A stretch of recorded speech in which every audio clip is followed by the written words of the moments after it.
Assalamualaikum warahmatullahi wabarakatuh. La hamdulillah Nabil Mustafa Sayyidina wa Maulana Muhammad sallallahu alaihi wasallam wa ila hadrati Syekh Usman Al-Khobawi wa jami'i masyayikhina wa jami'i man sabaqana fi Masjid Nur Hikmah. Al-Fatihah. A'udzu billahi minasyaitonir rajim. Bismillahirrahmanirrahim. Alhamdulillahirabbil alamin arrahmanir rahim maliki yaumiddin. Iyyaka na'budu wa iyyaka nasta'in. Ihdinas siratal mustaqim siratal ladzina an'amta 'alaihim ghairil maghdubi 'alaihim waladdallin. Amin. Bismillahirrahmanirrahim. Allahumma zidna ilman wa fahman ya kasyifal muskilat. Ikshif annal hujub an wujuh hadhil ma'ani hatta nattali ala khafiyati hadhil muskilat wahfatna minal khata wa dhalam fa anta muwafiqu kulli amrin wa anta allamul ghuyub innal ladzina yashtaruna bi ayati llahi thamanan qalila ulaika la khalaqal fil akhirah rabbi shrah li sadri wa yassir li amri wa al-mudatan min lisani yafqahu qawli rabbi shrah li sadri wa yassir li amri wa al-mudatan min lisani yafqahu qawli rabbi shrah li sadri wa yassir li amri wa al-mudatan min lisani yafqahu qawli. Al-Majlisul Khamis wal Arba'un fi Fadilati Dzikri. Di majelis yang ke-45 menjelaskan tentang keutamaan zikir. Bismillahirrahmanirrahim. Qala Allah Ta'ala. Di Allah berfirman, innallaha wa malaikatahu yusholluna 'alan nabi.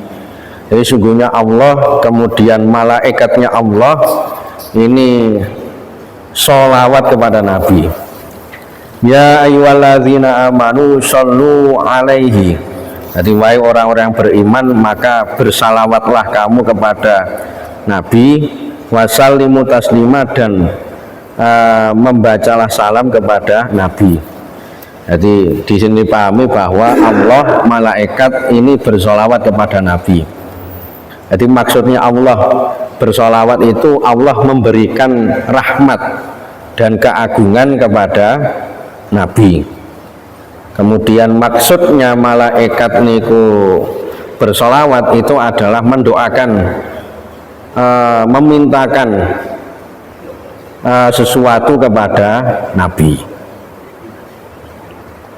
atau memintakan ampunan kepada Nabi. Dan maksud dari seorang yang beriman bersolawat itu ya mereka diwajibkan untuk mendoakan Nabi supaya mendapatkan rahmat ta'zim. Maksud diwajibkan itu ya bagi orang yang beriman atau bagi orang Islam ini berkewajiban membaca sholawat. Dan adapun kaifiah membaca sholawat itu ya sudah kita baca pada saat kita ini sholat fardu. Jadi sholat fardu itu sholat wajib. Pada sholat fardu itu kan wonten rukun sholat yang namanya membaca sholat, membaca sholawat. Nah niki pas wayahe kita niki tasyahud. Jadi sakbaripun maca at-tahiyatu mubarakatuh sholawatu thayyibatulillah, terus nanti asyhadu alla ilaha illallah asyhadu anna muhammadar rasulullah, baru membaca Allahumma sholli ala sayyidina Muhammad. Nah niku sholawat sing wajib. Lah ada di situ sholawat itu dihukumi sunnah, dan sifatnya ini semakin banyak dibaca maka semakin banyak orang itu akan mendapatkan keutamaan. Sebagaimana dikatakan hadis anin nabi annahu qala, jadi diriwayatkan dari Nabi Muhammad bahwa beliau bersabda, inna aulan nas bi yaumal qiyamah aktsarum alayya sholah. Jadi orang yang paling utama di hari kiamat di sampingku adalah orang yang paling banyak membaca sholawat.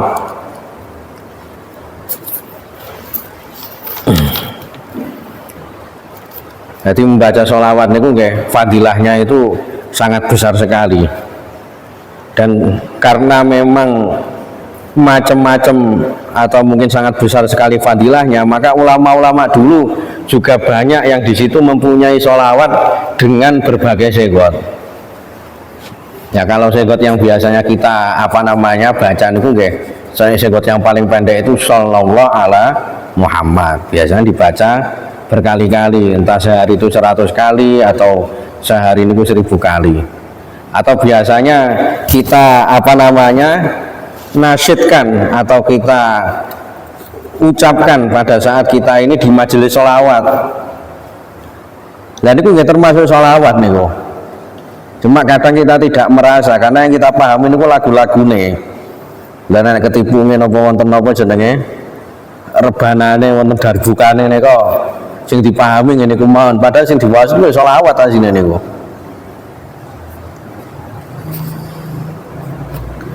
Nah kemudian sebagian keutamaan sholawat itu apa? Bahwa perlu diketahui sebagaimana yang diceritakan dari orang yang soleh. Jadi anna wahidan minasula jala salita sahud wanasiya sholat ala nabi alaihi salatu wassalam. Jadi ada orang yang soleh, jadi orang yang dekat dengan Allah subhanahu wa ta'ala, suatu hari pada saat sholat niku duduk tasahud lupa membaca sholawat. Faro'a Rasulullah fi naumihi, dan dilalai langsung tembus. Ketika dia itu lupa gang deluk atau jarak sebentar, dia ketika tidur niku mimpi bertemu Nabi. Faqala lahu Nabi, kemudian dalam mimpinya Nabi itu mengatakan, lima nasita sholat alayya, kenapa engkau lupa sholat kepadaku? Faqala ya Rasulullah istaghaltu bisana ilah ta'ala wa ibadati fanasitu. Nah pada saat itu saya itu tersibukkan dengan memuji Allah dan membaca zikir kepada atau mengingat Allah, sehingga saya lupa membaca sholat kepadamu. Nah ini faqala alaihi salatu wassalam amma samita qawli, apakah engkau belum pernah mendengar ungkapanku? Jadi al-a'malu mauqufah wa da'awat mahbusah hatta yusalla alayya. Jadi segala amal itu hentikan, artinya tidak diajukan, tidak diteruskan, dan doa itu ditahan, artinya tidak diaturkan sampai dibacakan sholawat kepadaku. Sehingga para ulama mengatakan bahwa pada saat berdoa niku etikanya dia mboten langsung berdoa, Pak. Seperti berdoa sesudah sholat niku kan nggak mungkin langsung moro-moro muni Rabbana atina fid dunya hasanah wa mboten ngono. Mesti diawali dengan memuji Allah. Jadi alhamdulillahirabbil alamin hamdan wa fi ni'amahu wa yukafi mazidah ila akhirih. Baru kemudian baca sholawat.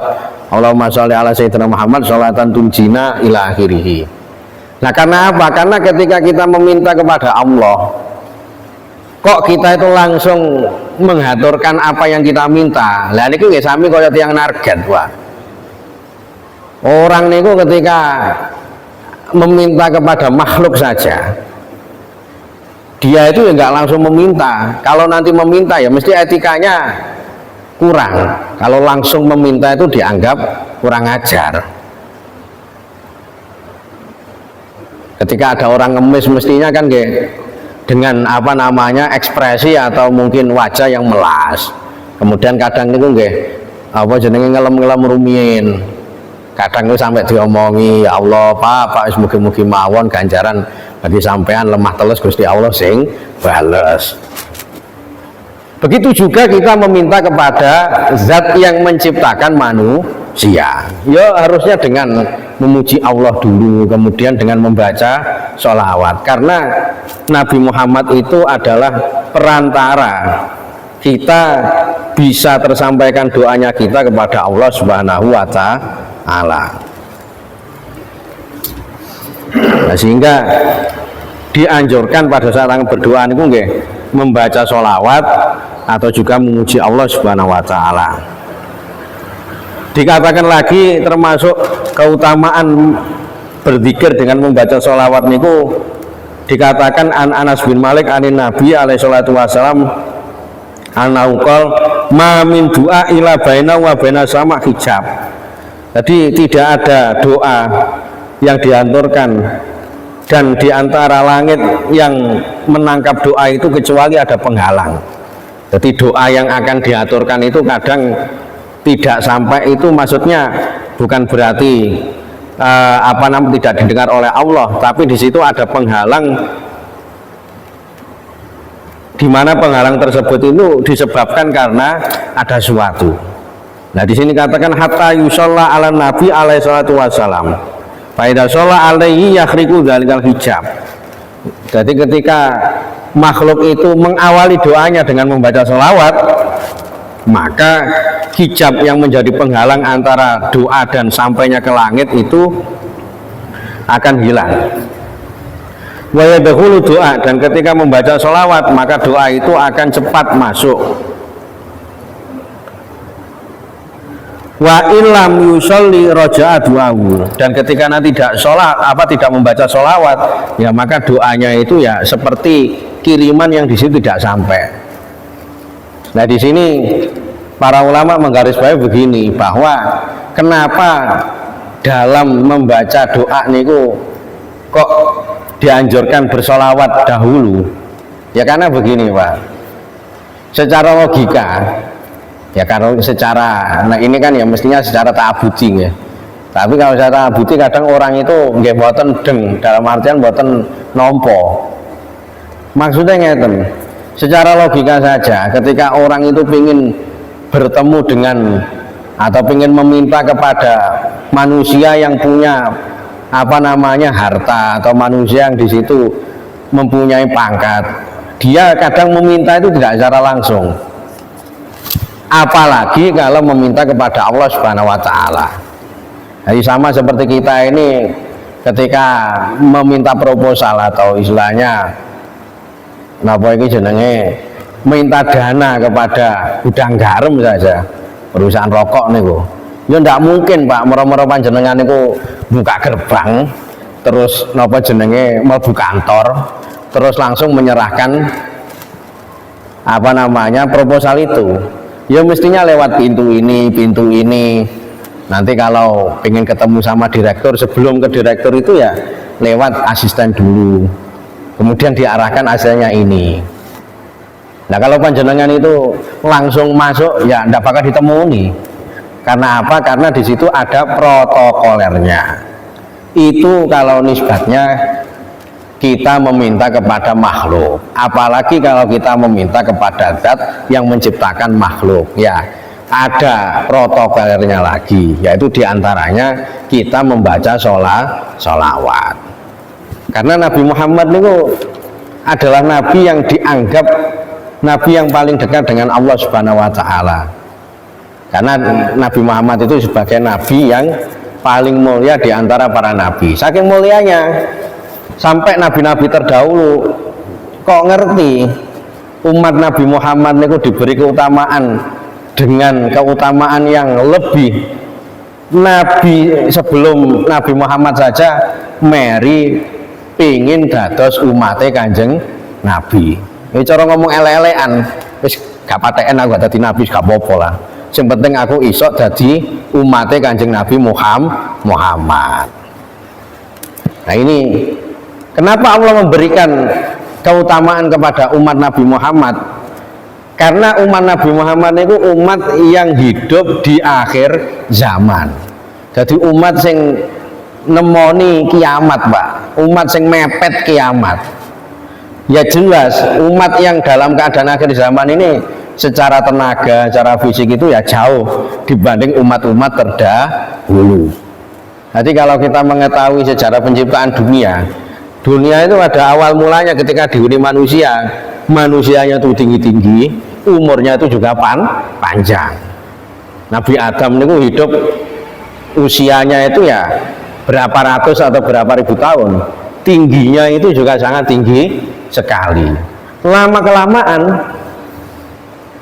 karena semakin banyak populasi manusia, ya maka umat atau sampailah pada umat akhir zaman, yaitu umat Nabi Muhammad. Rata-rata usianya cuma 63 tahun. Kok dene kok saged umur napa jenenge lebih dari 63 tahun, berarti nggih bonus, Pak. Tapi sing asal bonus itu mboten sedaya, Pak. Malah rata-rata kadang sadurunge umur 63 si enom, mari rokokan, mari cangkruan, moro-moro mati nggih kathah, Pak. Nah, karena memandang fisiknya niki lemah, ya akhirnya mereka mendapatkan keutamaan. Jadi wonten istilah niku tiang niku meskipun mendapatkan rizki atau berupa umur yang tidak sepanjang umat-umat dulu, tapi mereka mendapatkan gandengannya, yaitu amal yang sedikit akan tapi banyak fadilahnya. Nah, semacam itu. Kemudian ditambah lagi umat Nabi Muhammad. Jadi umat Nabi Muhammad niku ditambah lagi Nabi Muhammad itu adalah nabi yang mendapatkan makom bisa mensyafaati umatnya. Jadi ketika di akhir zaman ini sebagaimana dijelaskan dalam hadis bahwa nanti di akhir atau di saat manusia itu berkumpul di hari kiamat, maka manusia itu pada kebingungan karena mereka itu hidup tidak seperti masa-masa sebelumnya. Ya kalau di dunia itu kan paling enten-entenan itu kan pas wae antum BLT utawa antum napa ngenteni napa teng pom niku Pak, atau ngenteni bantuan niku wel-welan kan ngoten, atau apa istilahnya menunggu. Tapi dari kiamat lebih dahsyat lagi. Lah teng donya kadang mawon bingung Pak. Jadi napa jenenge antum BLT, antum bansos niku nggih enten-entenan kadang sampai ide-idean, sampai napa jenenge dorong-dorongan, itu saja manusia sudah bingung. Apalagi ketika di hari kiamat dikumpulkan manusia itu sedunia dari awal hingga akhir. Nah pada saat itu manusia ini bingung karepe dhewe. Ini apa iki? Iki bagaimana ini? Nah pada saat itulah ada yang punya inisiatif marani atau ingin menemui nabi-nabi sebelum Nabi Muhammad. Tapi nabi-nabi sebelum Nabi Muhammad itu mereka itu ingin memintakan syafaat atau pertolongan itu nggak malu, karena masing-masing itu merasa mempunyai kesalahan di masa lalu, hingga akhirnya pada saat itu mereka itu bertemu dengan Nabi Muhammad, tinggal meminta sehingga Nabi Muhammad itu mengatakan ummati ummati. Diceritakan lagi di dalam hadis bahwa Nabi Muhammad itu sebelum meninggal, beliau ini sempat mengeluh, tapi bukan mengeluh untuk dirinya sendiri, tapi mengeluh untuk memikirkan nasib umatnya ini bagaimana. Nah, dhewe niku kan biasanya saat derenge mati niku kan dipikir niku kan anakku, bojoku, hanya sebatas kepentingan pribadi dan keluarga. Tapi kalau Nabi Muhammad itu adalah yang difikirkan seluruh nasib umatnya. Nah sehingga dari sini Nabi Muhammad itu menjadi nabi yang paling utama-utamanya nabi. Sehingga kita harus bersyukur bahwasanya kita hidup niki menjadi umatnya Nabi Muhammad.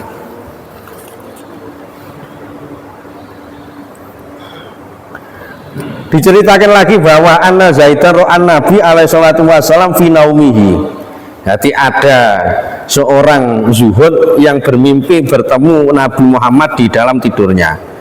Fastaqbala zahid ilaihi. Kemudian orang yang zuhud tadi menghadap Nabi, falam yang zur ilaihi. Dan ternyata Nabi itu tidak melihatnya. Faqala Zaid ya Rasulullah, wahai Rasulullah, a'anta alayya ghadban. Lha yo napa Kanjeng Nabi? Kula ngipi panjenengan niki, saged panjenengan kok panjenengan niku mboten memandang kula atau tidak memandang saya. Faqala alaihi salatu wasallam la. Faqala amma tarifuni wa ana fulanu zahid. Dan Nabi Muhammad menjawab tidak, saya tidak marah atau saya tidak marah kepadamu. Kemudian si Zaid ini bertanya lagi, apakah engkau tidak kenal saya? Saya ini adalah orang yang zuhud. Faqala Nabi alaihi salatu wasallam lam a'rifka, saya tidak mengenalmu. Faqala ya Rasul ana sami'tul ulama yaqulun inna nabiyya sallallahu alaihi wasallam ya'rifu ummatahu kama ya'rifu abawani waladahuma. Dan diceritakan lagi bahwa apakah atau wahai Rasul, saya pernah mendengar ulama itu mengatakan bahwa Nabi Muhammad mengenal umatnya sebagaimana ayah ibu itu mengenal anaknya. Faqala Nabi sallallahu alaihi wasallam sadaqal ulama. Oh iya, benar ulama itu. inna nabiyya a'rifu minhuma bi ummatihi, atau inna nabiyya a'rafu minhuma bi ummatihi, bahkan nabi itu lebih mengenal umatnya dibanding kedua orang tuanya. Maksudnya aibilladzi yusolli ala nabi bi qadri sholatihi, mereka yang di situ dikenal oleh Nabi, mereka yang rajin membaca sholawat. Nah, oleh karenanya tadi dikatakan bahwa para ulama mengatakan pada saat manusia ini hidup diwajibkan bagi manusia untuk membaca sholawat. Nah, kapan waktunya? Ya waktunya niku nggih minimal pada saat sholat wajib niku. Itu saja sehari cuma 5 kali. Cara dipikir-pikir Pak, enteng Pak. Karena yang kita omongkan sehari-hari selainnya sholawat itu masih lebih banyak. Nah, cuma kadang karena memang kita itu kurang mengetahui fadilahnya, sehingga kita ini kadang ini berat untuk membaca sholawat. Dan yang paling penting di dalam zikir itu adalah istiqomahnya. Sampai dikatakan di dalam kitab Minausaniyah bahwa orang berzikir niku nggih sing penting niku nggih atine, ya ono sing penting niku lesan kali atine niku nggih lek saged niku sareng. Jadi lesan itu mengucapkan zikir, hati itu meresapi maknanya. Otomatis dalam berzikir niku nggih mau tidak mau sebenarnya harus paham maknanya. Misal kita mengucapkan Shallallahu ala Muhammad, maknanya apa? Kita ini berdoa kepada Allah semoga Nabi Muhammad mendapatkan rahmat ta'zim. Lho ya napa Kanjeng Nabi Muhammad kok didongakne niki? Padahal Kanjeng Nabi Muhammad itu jelas masuk surga sehingga jelas mendapatkan rahmat ta'zim. Maksudnya ngeten, orang membaca sholawat meskipun Nabi Muhammad itu sudah jelas mendapatkan rahmat ta'zim, maksudnya itu kita bertabaruk ngalap berkah. Ibaratnya ketika kita niki bersolawat sama seperti kita itu mengisi air di gelas. Ketika kita mengisi air di gelas kemudian gelasnya penuh, maka air yang di dalam gelas itu mesti akan tumpah dan mengenai sekitarnya. Sama seperti ketika kita mendoakan Kanjeng Nabi mendapatkan rahmat ta'zim terus menerus, jadi maca shollallahu ala Muhammad, shollallahu Muhammad, maka rahmat ta'zim yang kepada Nabi Muhammad yang kita aturkan itu akan tumpah sehingga mengenai siapa? Ya mengenai sekitarnya. Nah sekitarnya niku siapa ya membaca sholawat niku? Atau semoten. Jadi perlu dipahami bahwa kita membaca sholawat kepada Nabi Muhammad semata-mata mengharapkan mendapatkan berkah. Minimal kita niku ngenal sing jenenge Nabi Muhammad dan tidak lupa untuk membaca namanya. Nah semacam itu. Tadi Shallallahu ala Muhammad kan ada nama Muhammad. Karena apa? Filosofinya Pak, orang niku ketika menyebut nama seorang, maka seorang itu yang disebut itu nggak mesti kraos. Nah karena awake dhewe niku kadang sing paling disebut jenenge niku mboten Kanjeng Nabi Muhammad kadang niku. Lah sing Joko lek ngesir wong utawa ngesir cewek ngapunten gendakane lah penake niku. Kadang ya diling-ling terus. Soalnya napa kesengsem. Lah gini yo atau bagaimana bisa kita upayakan kita cinta Nabi Muhammad itu dengan menyebut namanya secara terus menerus. Nah, bagaimana nanti bisa semangat? Ya dengan mengetahui fadilah dan mengetahui maknanya. Adapun masalah keramat atau tidak niku nggih macam-macam. Kadang niku tiang maca selawat itu nggih pengalamane nggih macam-macam, Mbak. Sebagaimana yang diceritakan dulu dalam kitab bahwa di zaman Sultan Abdul Hamid itu sultan di dinasti Utsmani. Bendino niku mau sholawat sehari 5.000 kali. Lah suatu hari niku bengi-bengi mergo kepayan akhirnya nggih kelalen. Dan jelas kelalen ini Pak, di saat yang lain ada seorang yang di situ terlilit hutang. Amargi wis budrek. arep kerja ya panggah. Akhirnya nggih pun lah wis karek tawakal. Jadi sudah kerja, hasilnya itu masih dikit, akhirnya ya tawakal sambil berzikir kepada Allah. Akhirnya maca sholawat terus dilalai dalune niku nggih diimpeni. Awakmu iki lek wis kerja wis ngoyo tutuk jeduk sundul langit. Dadi pas wae teng ngipine diomongi. Tapi gak iso bayar utang ya wis lah. Kamu sekarang pergi ke apa namanya Sultan Abdul Hamid sana, sampaikan salam saya. Karena Sultan Abdul Hamid yang biasanya sregep maca selawat dilalai malam ini lupa dan suruh dia mengkodok baca selawat. Ya tenan Pak, akhirnya injing-injing ngoten atau pagi-pagi itu ya pergi ke istananya Sultan Abdul Hamid. Nah pada saat itu kayak pas wae mlebu niku ya didamel guyonan kali ajudane. Karena dia bercerita yang gak nalar. Lah ya apa sampean niku kok nyerita kaya ngene iki? Kon lek duwe utang ngomong, tak lunasi. Jadi dianggap dia itu mempunyai hutang, kemudian dia itu ngemis. Tapi akhirnya ketika dia itu ngotot, wis kula niku pengen kepanggih Sultan Abdul Hamid. Lah si ajudannya tetap menertawakan loh, sama wong gembel koyo ngene pengen ketemu.